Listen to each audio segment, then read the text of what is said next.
Tapi jikalau kami dikuasai oleh Tuhan sendiri, sekalipun kami akan mengalami banyak tantangan dan godaan, cobaan, tapi bersama dengan Tuhan kami dimampukan untuk menghadapinya. Berbicaralah kepada setiap kami, pakai hamba-Mu ini Tuhan dengan segala keterbatasan dan kelemahannya, agar supaya Roh Kudus Allah sendiri yang hadir di tengah kami tidak menjadi terbatas karena keterbatasan hamba-Mu ini, tapi Engkau sanggup berbicara, menyapa kepada setiap kami pribadi lepas pribadi. Dalam Kristus Yesus kami memohon, berbicaralah, karena kami rindu untuk mendengar. Amin. Dalam dikasih Kristus Yesus, minggu yang lalu saya membahas perikop sebelum apa yang kita baca tadi, yaitu Tuhan Yesus meredahkan angin ribut. Dan saudara, saya mengajak saudara melihat bahwa kehidupan orang beriman itu sama pada dasarnya di setiap abad. Ya, masalah-masalahnya bisa berubah, tetapi seringkali prinsip-prinsip yang kita alami itu tetap, saudara. Saya menggambarkan kehidupan manusia itu seperti orang beriman itu seperti orang yang sedang naik perahu. Kehidupan orang beriman itu hidup seperti orang melakukan perjalanan menuju ke suatu seberang. Di dalamnya ada Yesus. Betapa seringkali kita mengalami banyak pergumulan yang berat, dan kita sudah melewati pergumulan demi pergumulan, tantangan demi tantangan, tapi tidak ada jaminan setiap kali kita menghadapi masalah dan tantangan kita menjadi kuat. Biasanya banyak orang begitu menghadapi tantangan yang baru, mereka suka gelisah, mereka suka takut, bahkan tidak jarang orang menganggap, di mana kau Tuhan? Ada yang mengatakan Tuhan vacation, ada yang mengatakan Tuhan tidur. Iya, murid-murid juga begitu. Kalau kita bicara tentang sebelum angin ribut, di sana banyak sekali mujizat-mujizat besar yang Tuhan lakukan, yang luar biasa. Tapi ketika murid-murid menghadapi mujizat, menghadapi masalah yang baru, mereka penuh ketakutan. Seolah-olah seperti apa yang sudah dilakukan, yang dialami bersama dengan Tuhan, itu terhapus dengan persoalan-persoalan yang sedang dihadapi. Sehingga Tuhan menegur mereka, dan Tuhan mengatakan kepada mereka, di mana iman percayamu? Ya, di mana percayamu? Ya. Nah, setelah Tuhan meneduhkan angin dan ombak yang besar itu, perahu harus melanjutkan perjalanan menuju ke tempat yang Tuhan mau. Ini ada satu cerita berikutnya yang kita baca tadi. Saya baca ulang, saudara ya. Lalu mendaratlah Yesus dan murid-muridnya di tanah orang Gerasa yang terletak di seberang Galilea. Setelah Yesus naik ke darat, datanglah seorang laki-laki dari kota itu menemui dia. Orang itu dirasuki oleh setan-setan, dan sudah lama ia tidak berpakaian dan tidak tinggal di dalam rumah, tetapi di dalam kuburan. Ketika ia melihat Yesus, ia berteriak, lalu tersungkur di hadapannya dan berkata dengan suara keras, "Apa urusanmu dengan aku, hai Yesus, Anak Allah yang Maha Tinggi? Aku memohon kepadamu supaya engkau jangan menyiksa aku." Ia berkata demikian sebab Yesus memerintahkan roh itu untuk keluar dari orang itu, karena sering roh itu menyeret-nyeret dia. Maka untuk menjaganya ia dirantai dan dibelenggu, tetapi ia memutuskan segala pengikat itu, dan ia dihalau oleh setan itu ke tempat-tempat yang sunyi. Dan Yesus bertanya kepadanya, "Siapakah namamu?" Jawabnya, "Legion." Karena ia kerasukan banyak setan. Lalu setan-setan itu memohon kepada Yesus supaya ia jangan memerintahkan mereka masuk ke dalam jurang maut. Adalah di sana sejumlah besar babi sedang mencari makan di lereng gunung. Lalu setan itu meminta kepada Yesus supaya ia memperkenankan mereka memasuki babi-babi itu. Yesus mengabulkan permintaan mereka. Lalu keluarlah setan-setan itu dari orang itu dan memasuki babi-babi itu. Kawanan babi itu terjun dari tepi jurang ke dalam danau lalu mati lemas. Saya akhiri di sini. Tidak seluruh perikop akan saya bahas, saudara. Nah, saya ingin bertanya kepada saudara, apa bedanya seorang yang dikuasai oleh setan atau iblis dan dikuasai oleh Tuhan? Saudara, menurut saudara apa bedanya orang yang dikuasai setan dan orang yang dikuasai oleh Tuhan? Ada yang bisa memberi pendapat? Ya. Dikuasai setan, takluk pada yang dikuasai. Takluk pada yang menguasai maksudnya. Ya, takluk pada yang dikuasai, pada yang dikuasai. Takluk pada setan maksudnya. Yang dikuasai setan, takluk pada yang. Nah, kalau orang itu dikuasai Tuhan, bagaimana? Apa bedanya? Betul, orang yang dikuasai setan itu takluk pada setan. Tapi kalau orang itu dikuasai Tuhan, saudara,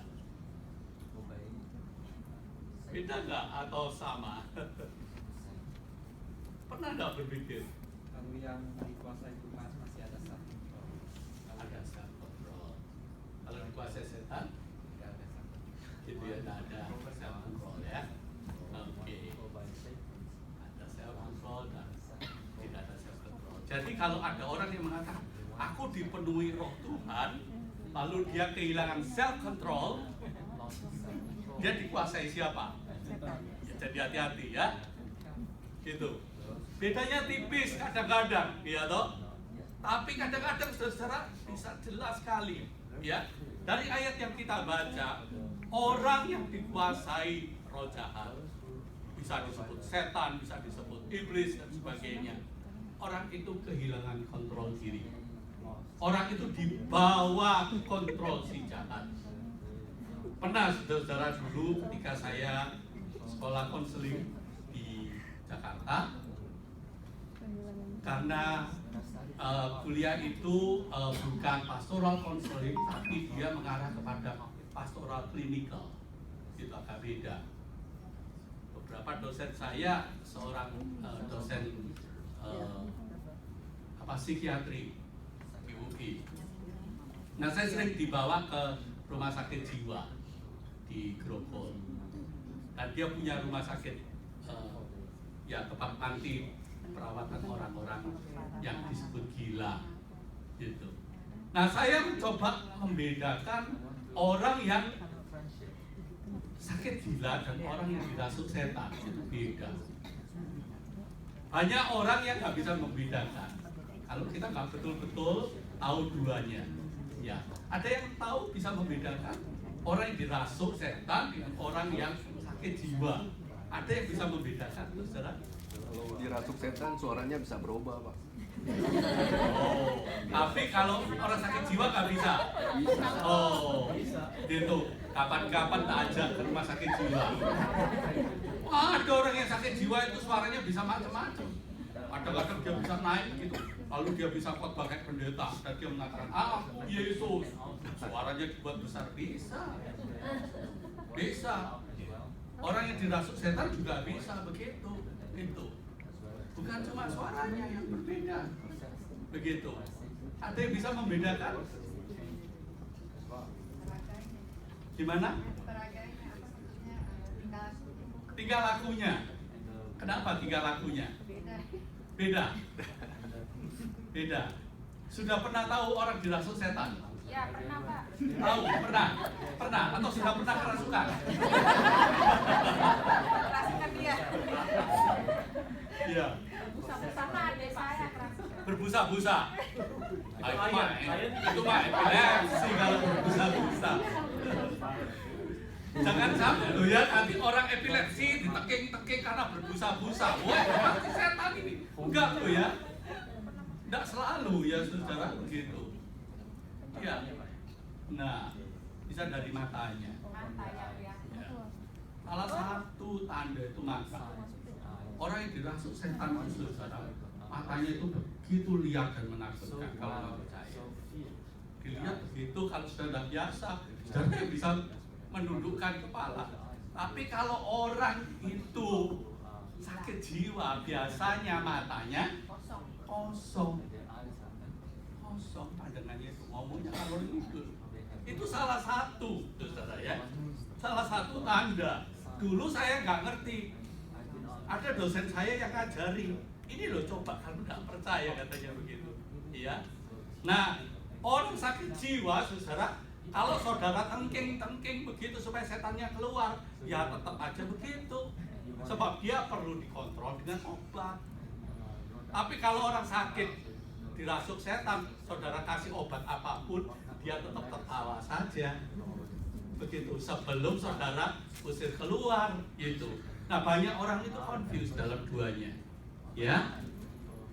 Nah, kita belajar, mari. Orang yang dirasuk oleh setan dari Injil Lukas pasal 8 ayat 26 sampai 33. Dikatakan bahwa orang itu sudah lama tidak berpakaian. Tidak berpakaian di sana disebutkan. Mengapa? Sejak manusia jatuh dalam dosa, manusia mengenal malu, saudara. Karena dosa, pakaian itu lambang untuk menutupi begitu. Jadi sekarang orang tidak bisa mengatakan, oh kalau begitu sekarang kita percaya Yesus sudah dimerdekakan, sudah tidak punya malu lagi. Berarti kita boleh tidak pakaian.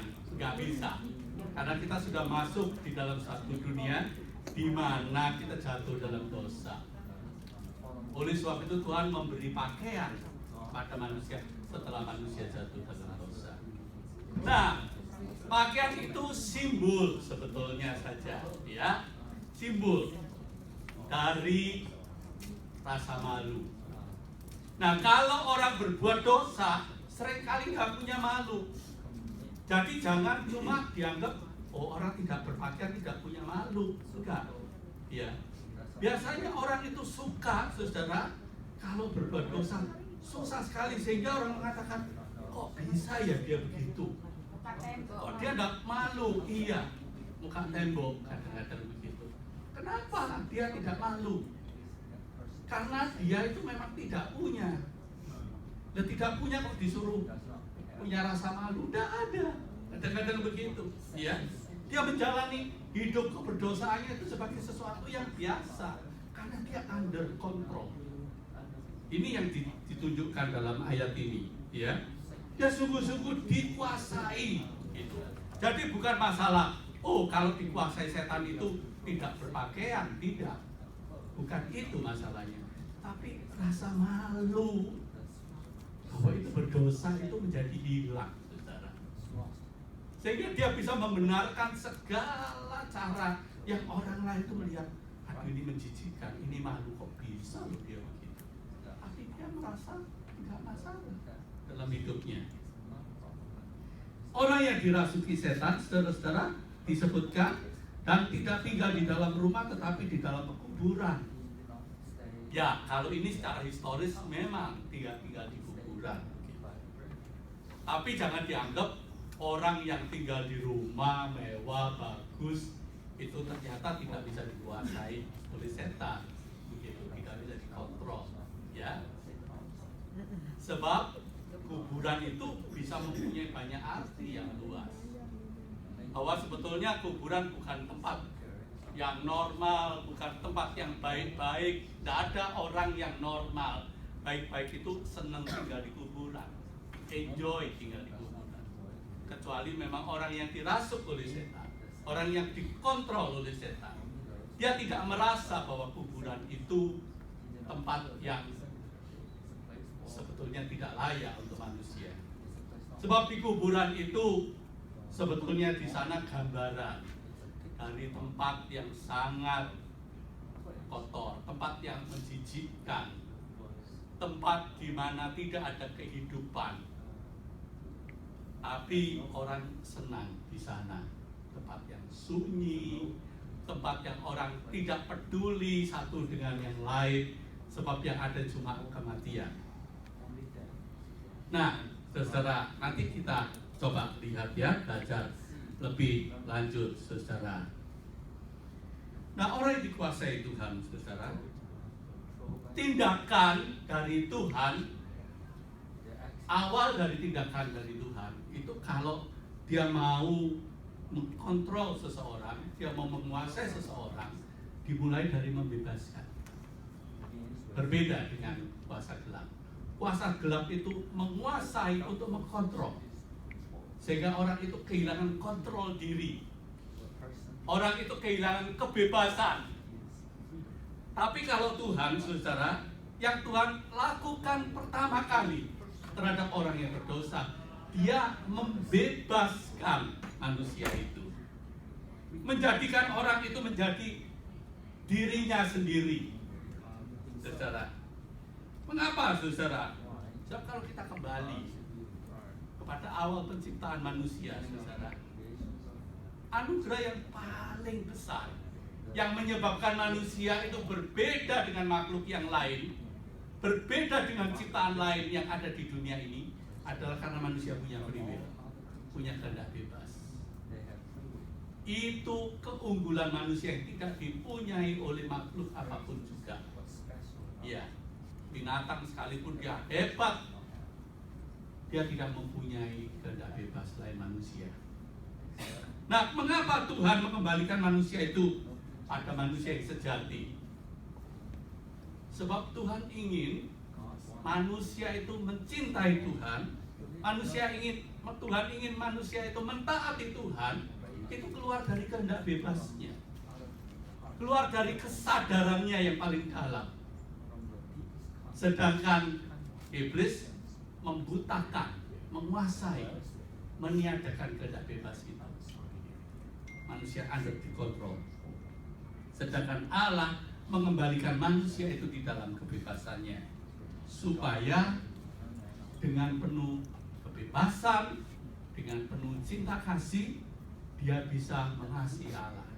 Jadi kalau saudara baca hukum Tuhan yang ada di dalam Matius pasal 22, salah satu ayat 36 sampai 40, seluruh hukum Tuhan itu dirangkum dalam dua hukum yang terkenal: kasihilah Tuhan Allahmu dengan segenap hatimu, dengan segenap pikiranmu, dengan segenap akal budimu.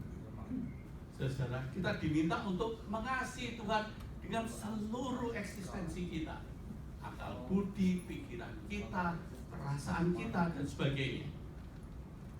Jadi Tuhan itu mengembalikan manusia, membebaskan manusia, supaya dengan manusia yang memiliki free will tadi, dia bisa mengasihi Allah dengan sungguh-sungguh. Contoh misalkan, saudara, kalau saudara disuruh menikah dengan seseorang yang kehilangan kesadarannya, ya, kesadaran dia, ya, dan orang itu sangat mengasihi saudara, tapi mengasihi bukan karena itu keluar dari kesadaran dia, tapi karena dia tidak punya kesadaran.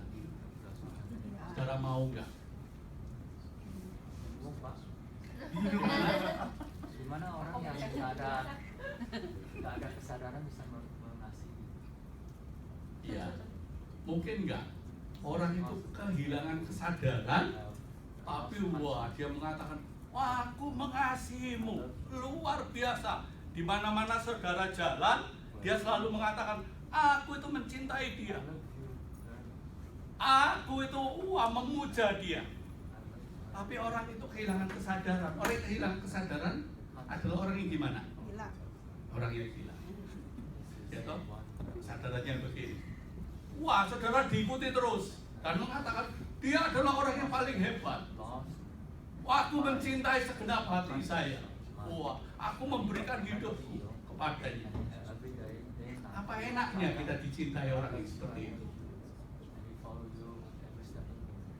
Tapi kalau kita ini dicintai oleh orang yang sungguh-sungguh penuh kesadaran, ya, dia punya pilihan banyak, tapi dari punya pilihan yang banyak itu enggak, aku tetap mau dengan kamu, sebab bagiku kamu itu luar biasa, kamu itu sungguh-sungguh berarti buat aku. Wah, luar biasa, tersanjung hidup kita.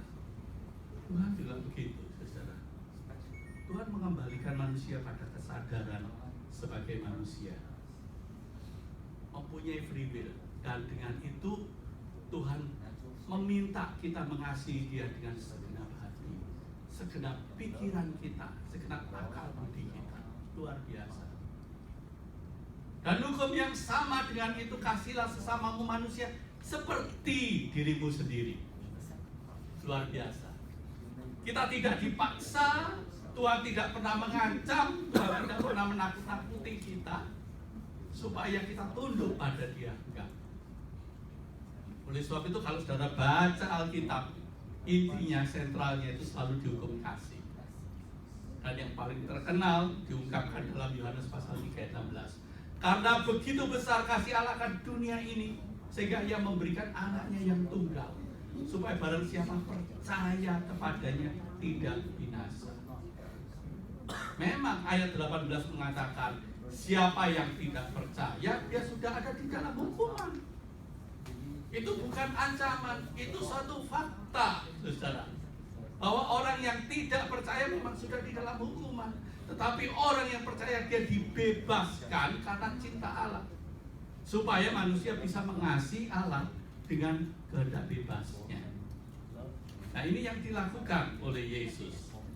Ketika orang itu dikuasai oleh roh jahat, yang dilakukan oleh Yesus, Dia membebaskan, ya, orang yang dirasuk itu. Dimulai dengan membebaskan. Nah, yang kedua, saudara, kalau kita melihat seseorang yang dibebaskan oleh Allah supaya dia bisa mengasihi Allah dengan penuh kebebasan, orang itu bisa menolak enggak perintah Tuhan? Bisa enggak?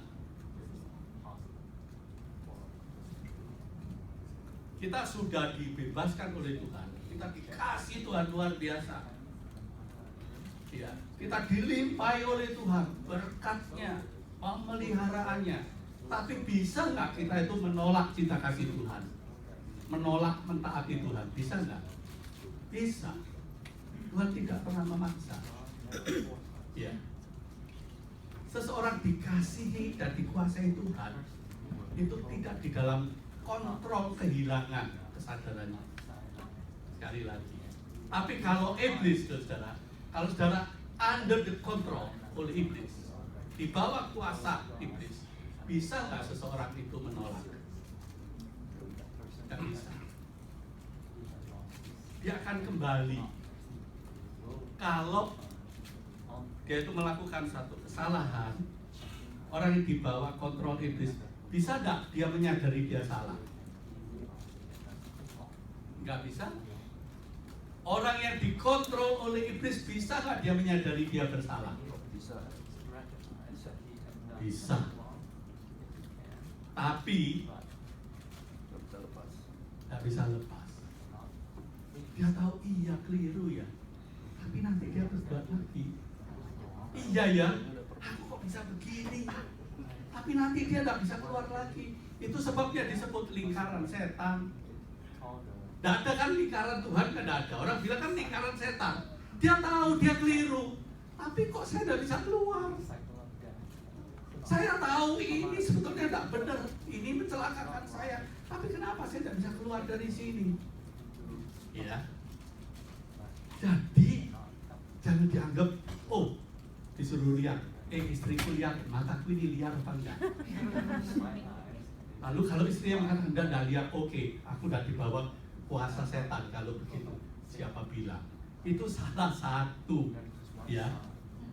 Nah, cara tahu kita ini dikontrol oleh iblis, setan atau enggak, itu apakah seringkali apa yang kita ingini, kita tahu ini baik, tapi yang kita lakukan jahat. Nah, itu hati-hati. Kita tahu bahwa ini menghancurkan hidupku, aku tahu itu, tapi kenapa aku tidak bisa keluar dari sini? Nah, kalau kita terulang di situ terus, hati-hati loh saudara. Itu cara iblis bekerja. Cara iblis bekerja. Iblis zaman sekarang itu tidak seperti zaman dulu. Kalau menguasai seseorang itu seperti ini. Orang itu punya kekuatan luar biasa, nggak pakaian, senengnya tinggal di kuburan. Orang bisa langsung tahu orang itu dikuasai iblis. Zaman sekarang enggak, iblis nggak pakai metode itu. Iblis itu, ya. Nah, iblis itu pintar sekali menyesuaikan diri. Setiap zaman dia mampu menyesuaikan diri. Orang yang dikuasai oleh iblis, dia tidak lagi menjadikan Tuhan itu Tuhannya, tapi menjadikan yang lain itu bisa menjadi tuannya. Bisa uang yang disebut hamba mamon, ya. Bisa juga kekuasaan, bisa juga kepuasan hawa nafsu daging dia. Iya. Dia cerdik sekali, dia tahu sekali kapan dia menguasai sampai orang itu under the control dan orang itu tidak menyadari. Salah satu contoh misalkan, saudara, ada seseorang yang datang ke saya dan dia menyesal, dia mengatakan, Pak, aku ini Pak bertahun-tahun itu terikat pada judi, katanya begitu. Kalau aku ini Pak nggak judi, itu mungkin di Amerika ini aku bisa beli rumah, 3 rumah, katanya. Benar Pak. Tapi Pak, seringkali aku udah bisa lepas. Aku tahu bahwa judi itu menyengsarakan hidupku, menjadikan aku ini tutup lubang kali lubang. Aku sadar itu, tapi kenapa aku udah bisa keluar? Terus dia bertanya begini sama saya, judi itu dosa apa enggak Pak Santo? Ayatnya di mana? Nah itu saya tidak bisa jawab, saudara. Mumpung di sini ada Pak Elison yang lebih senior, dia guru teologi yang di Indonesia, seorang dokter. Ini mungkin satu hari saya undang aja untuk eksposisi ya, itu ayatnya di mana judi itu. Sebab saya sudah cari itu bahwa judi itu tidak boleh kok, di dalam Alkitab tidak ada ya Pak Elison. Begitu. Jawabnya gimana kalau orang itu minta jawab eksplisit. Dari Alkitab dinyatakan judi itu berdosa besar, orang yang berjudi masuk neraka. Itu kok saya belum menemui. Begitu. Tapi apakah kalau di dalam Alkitab ini tidak ditulis, lalu judi itu nggak apa-apa? Saudara, kalau di dalam Alkitab ini semua judi boleh nggak, makanan ini boleh apa enggak, perbuatan ini boleh apa enggak, Alkitab itu mungkin tebelnya bisa 100 kali lipat ini barangkali. Iya. Saudara. Tapi saudara, ini menjadi prinsip kalau kita pelajari. Ya, suatu hari saya ingin membahas diri sebab banyak orang itu suka terjatuh. Ini saya berikan contoh, bukan tujuan saya, karena Pak Santo tidak berjudi sih jadi dikasih contoh itu yang judi gitu. Ya. Salahnya kok judi. Itu judi lain. Iya, ya saudara. Nah, saudara, salah satu kita mesti waspada. Bukan cuma judi saja. Begitu. Di dalam Alkitab juga narkotik juga nggak ada. Tapi orang yang betul-betul sudah terbelenggu oleh narkotika sangat susah untuk lepas. Saya bahkan pernah mendampingi satu orang yang sudah bertahun-tahun kecanduan narkotik. Dan dia mengatakan begini, ketika saya ajak lewat tempat di mana dia biasanya beli itu di gang itu saja sudah langsung pikirannya itu kembali nyambung ke sana. Begitu. Iya. Itu seperti di dalam otaknya itu sudah ada sesuatu yang disebut dengan sepexis. Suatu keterikatan yang kalau sudah melihat di situ tuh kembali. Nah, iblis itu cara mengikatnya itu seperti itu, menyebabkan orang itu tidak mampu mengontrol dirinya sendiri. Nah, yang dilakukan Tuhan, saudara, dia membebaskan seseorang supaya seorang itu kembali kepada jati dirinya dan dia bisa bertanggung jawab terhadap segala sesuatu yang diperbuatnya. Nah, orang yang ada di dalam kontrol Tuhan adalah orang yang sadar bahwa segala sesuatu yang dia lakukan itu berdampak untuk hidup ini dan hidup yang akan datang. Tapi orang yang dikuasai oleh kuasa gelap, orang itu cuma tahunya bahwa dia sudah di dalam hukuman saja. Sehingga saudara baca dengan teliti ya. Apa yang dikatakan oleh roh jahat ketika dia diusir oleh Tuhan. Dia mengatakan begini kepada Yesus. Ia berteriak-teriak lalu tersungkur di hadapannya dan berkata dengan suara keras, "Apa urusanmu dengan aku, hai Yesus, anak Allah yang maha tinggi? Aku memohon kepadamu supaya engkau jangan menyiksa aku." Saudara, orang yang dikuasai oleh kuasa jahat atau setan atau iblis, orang itu selalu mengatakan kepada Tuhan, "Apa urusanmu dengan aku?" Gitu. Dia menganggap Tuhan itu tidak ada urusan sama aku. Ya, sebab hidupku itu aku tentukan sendiri. Hidupku itu ada di tanganku sendiri. Oleh sebab itu orang yang hidup di dalam dosa dan kontrol iblis, kalau dia dinasihati, gak ada orang yang, "Oh ya terima kasih ya, kamu sudah mau perhatian dengan saya." Biasanya marah. Apa urusanmu? Aku udah ada urusan dengan kamu. Ya kan? Nah, ini salah satu tanda. Apa urusanmu? Saudara, kalau orang mengatakan, "Aku ini anak Tuhan," apa bukti dia anak Tuhan? Kalau dia mengatakan, "Oh, bukti aku anak Tuhan adalah karena aku percaya Tuhan Yesus itu anak Allah yang maha tinggi." Iblis juga percaya.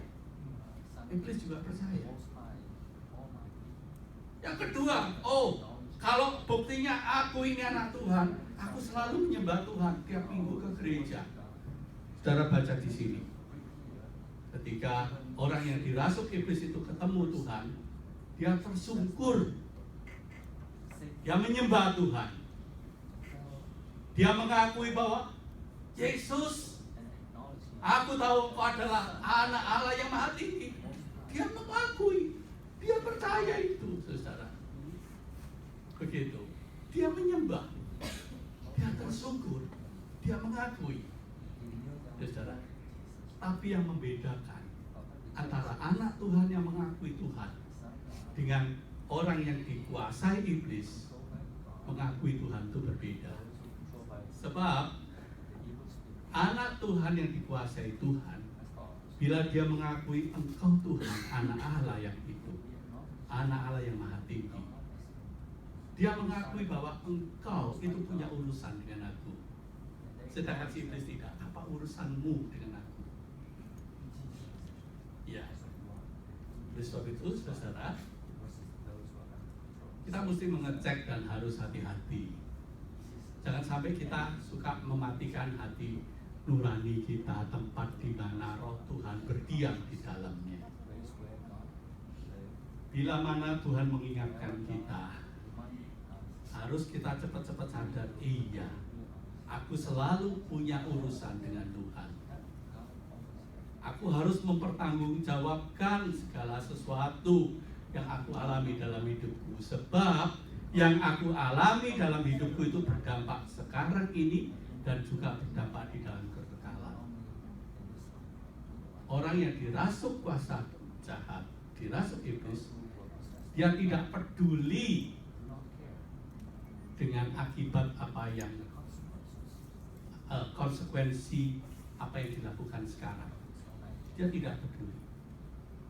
Iya. Karena sebetulnya setiap orang, sekalipun dia tidak peduli bahwa apa yang dilakukan itu mempunyai konsekuensi pada masa kini dan masa kekal, sebab orang yang dikuasai kuasa jahat itu mengakui bahwa apa yang dilakukannya itu punya dampak di masa kekal. Kalau kita lihat si iblis, dia mengatakan begini kepada Yesus, aku memohon kepadamu supaya engkau jangan menyiksa aku. Jadi banyak orang yang dikuasai oleh kuasa jahat. Seringkali orang itu sadar bahwa segala sesuatu pasti ada pertanggungjawaban di masa yang akan datang. Tetapi dia tidak peduli dengan konsekuensinya masa sekarang. Oleh sebab itu, saudara, ayat-ayat yang kita baca ini bukan cuma cerita tentang masa kuno dulu yang pernah dialami oleh Yesus dengan orang yang ada di seberang danau Galilea di daerah Gadara. Bukan cuma itu, tapi cerita ini menyangkut kehidupan kita. Saudara, problem hidup kita selalu bisa berganti, tetapi prinsip-prinsipnya selalu terulang. Selalu terulang, sehingga kita harus selalu waspada, saudara. Saudara yang dikasihi Tuhan, mari kita bersama-sama terus memikirkan hidup kita agar supaya kita selalu berpaut kepada Tuhan. Kita tidak membiarkan hidup kita ini dikontrol oleh si iblis, saudara. Mari kita melihat apakah ada dalam hidupku yang seringkali di luar kontrolku, yang aku tahu itu keliru, tetapi aku seringkali tidak bisa keluar. Atau aku tahu itu keliru, tapi aku tidak mau keluar. Ada dua, ada orang yang tahu keliru tapi tidak mau keluar. Kenapa tidak mau keluar? Karena seringkali dia memang tidak bisa keluar. Iblis membuat seseorang itu terberangus. Iblis membuat seseorang itu menjadi tidak berdaya. Dia tahu ini salah, tapi kalau dia mau keluar itu tidak bisa. Nah, tidak bisanya macam-macam. Salah satu tidak bisanya itu iblis memakai gengsi. Memakai gengsi. Iblis memakai cara-cara yang menyebabkan kita itu menjadi lumpuh, dan dia paling tahu di mana titik lemah kita. Oleh sebab itu, kalau kita lihat apa yang terjadi dengan orang yang dibebaskan oleh Tuhan Yesus, kita lihat, saudara, dari Injil Lukas pasal yang ke-8 tadi, ayatnya yang terakhir, ya, di sana disebutkan seperti ini.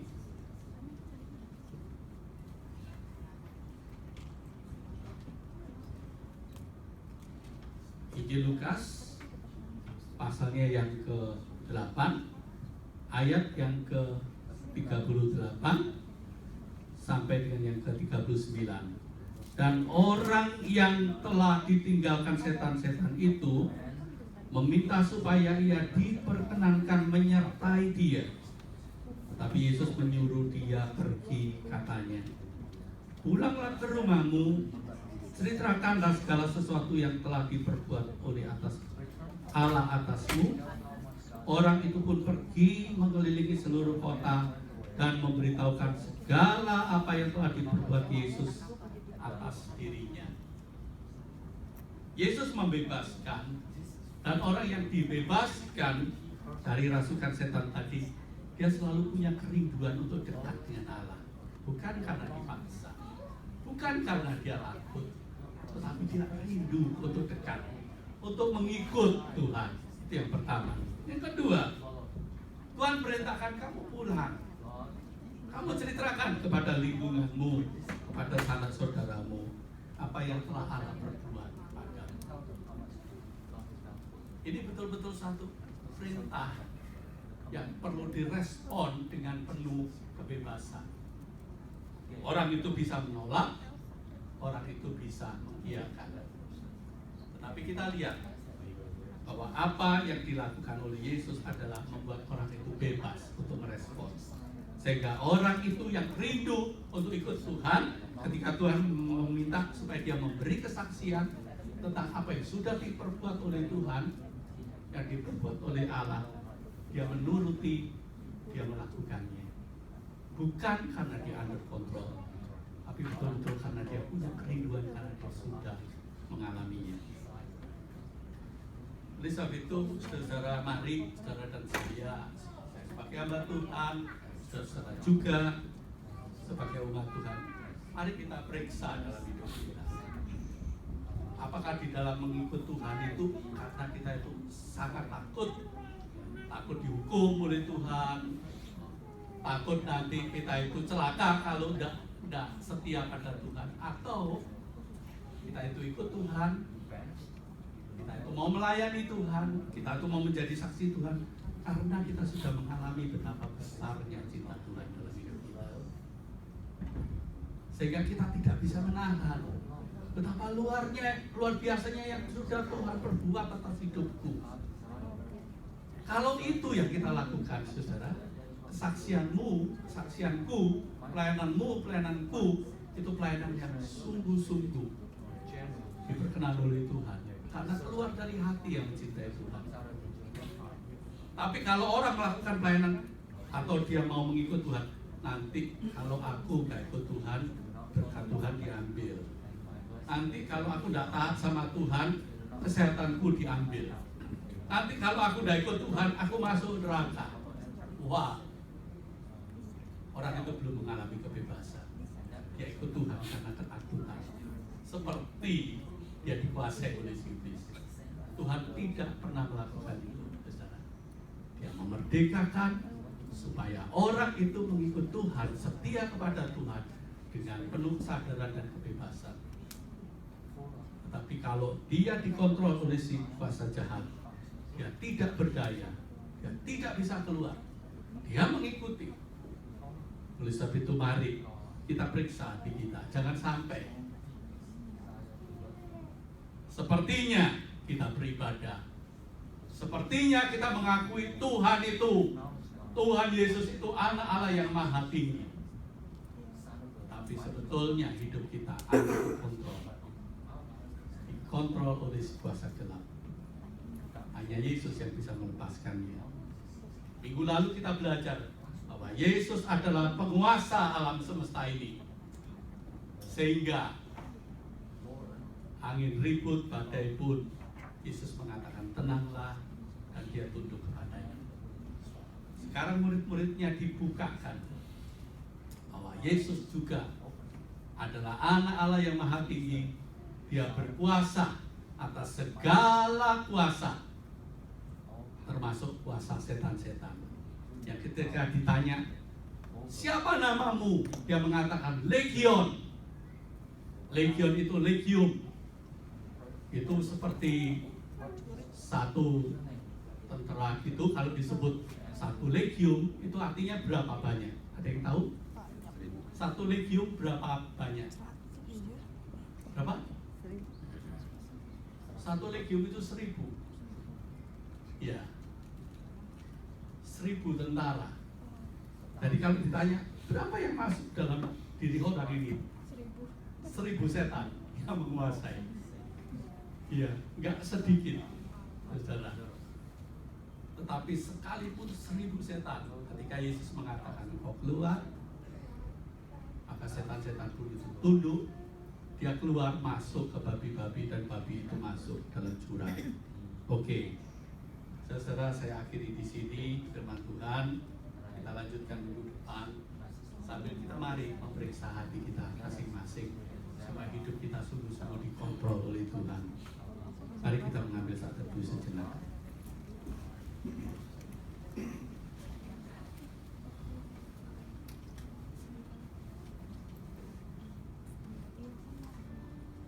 Kami bersyukur Tuhan bahwa Engkau adalah Tuhan yang berkuasa atas alam semesta. Tidak ada kejadian alam semesta ini di luar sepengetahuan dan sekontrol Tuhan dan di luar kontrol Tuhan. Juga pada hari ini kami belajar bahwa tidak ada kuasa-kuasa lain yang lebih besar dari kuasa Tuhan, yang sanggup menguasai manusia jika Kau bertindak. Oleh sebab itu kami mengucap syukur. Lepaskan hidup kami ini Tuhan dari kontrol si jahat, supaya kami hidup berkemenangan. Tolonglah kami Tuhan, supaya hidup kami sungguh-sungguh dikontrol oleh Tuhan, yaitu dituntun oleh firman-Mu, sebab firman-Mu itu pelita bagi kaki kami dan terang bagi jalan hidup kami. Biarlah kami bersuka cita jikalau kami hidup benar seturut dengan firman-Mu. Di dalam Kristus Yesus kami rindu hidup sebagai orang yang sudah dimerdekakan oleh Kristus. Terima kasih Tuhan. Tuntun kami dan jangan biarkan kami berjalan dengan kekuatan kami sendiri. Haleluya.